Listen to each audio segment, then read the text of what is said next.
Good morning, boys and girls. It's Mrs. Castine. Hi to everyone. I miss everyone and I wanted to say hello.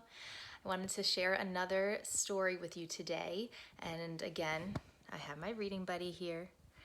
And I wonder if you can guess which book we're going to read today. There's a little clue on the shirt that I'm wearing. Do you have any guesses as to which book we're going to read? I love this shirt for a couple of reasons, because it has the picture of one of my favorite books, but also because if you saw at the top, it has the name of a city in New York, Syracuse. And if you remember also, that's the place where I went to college, Syracuse University.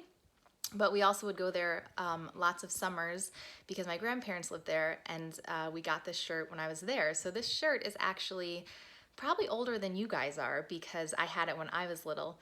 So I've kept this shirt for a very long time because I love the place that it's from and I love the book that it has on it. So the book that we're going to read today, Where the Wild Things Are, by Maurice Sendak. Zoe likes this book too. All right, Where the Wild Things Are by pictures and the story are both by Maurice Sendak.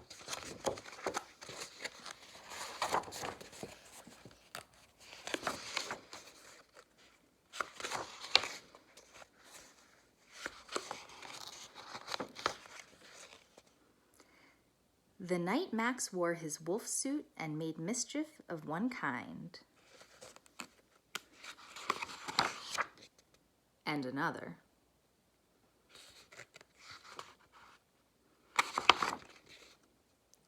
His mother called him Wild Thing, and Max said, "I'll eat you up." So he was sent to bed without eating anything. Dun, dun, dun.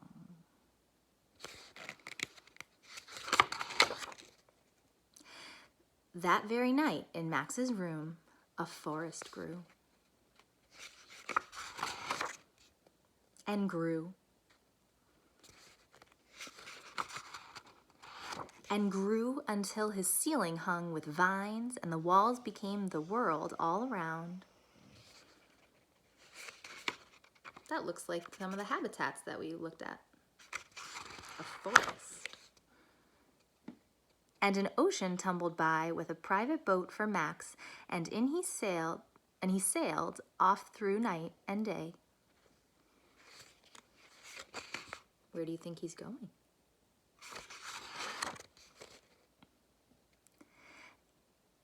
And in and out of weeks, and almost over a year, to where the wild things are.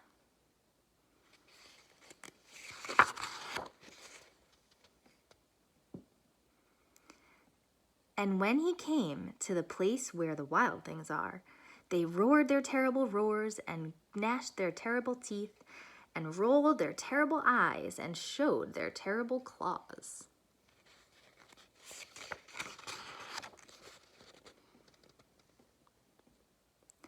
Till Max said, "Be still," and tamed them with the magic trick of staring into all their yellow eyes without blinking once, and they were frightened and called him the most wild thing of all.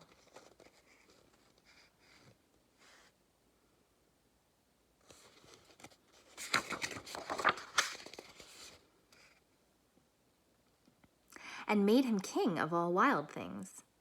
"And now," cried Max, "let the wild rumpus start."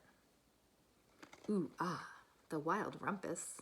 What do you think the wild rumpus will be?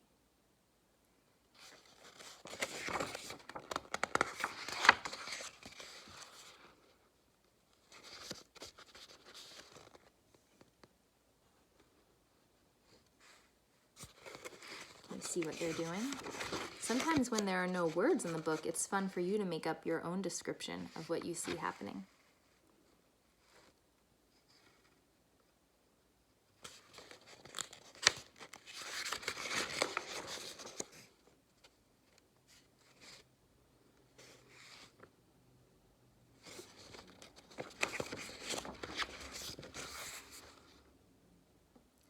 "Now stop," Max said, and sent the wild things off to bed without their supper.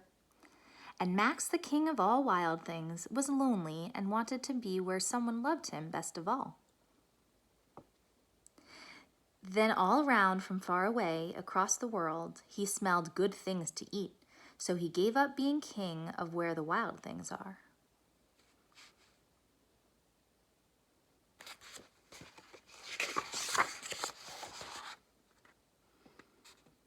But the wild things cried, "Oh, please don't go. We'll eat you up, we love you so."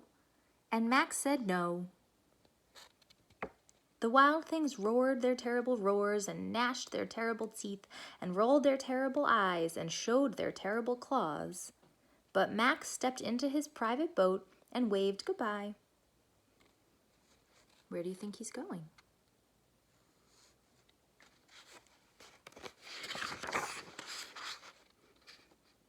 And sailed back over a year and in and out of weeks and through a day.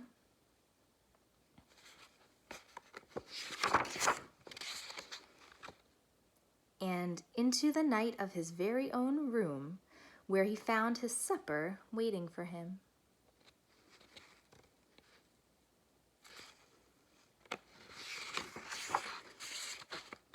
And it was still hot.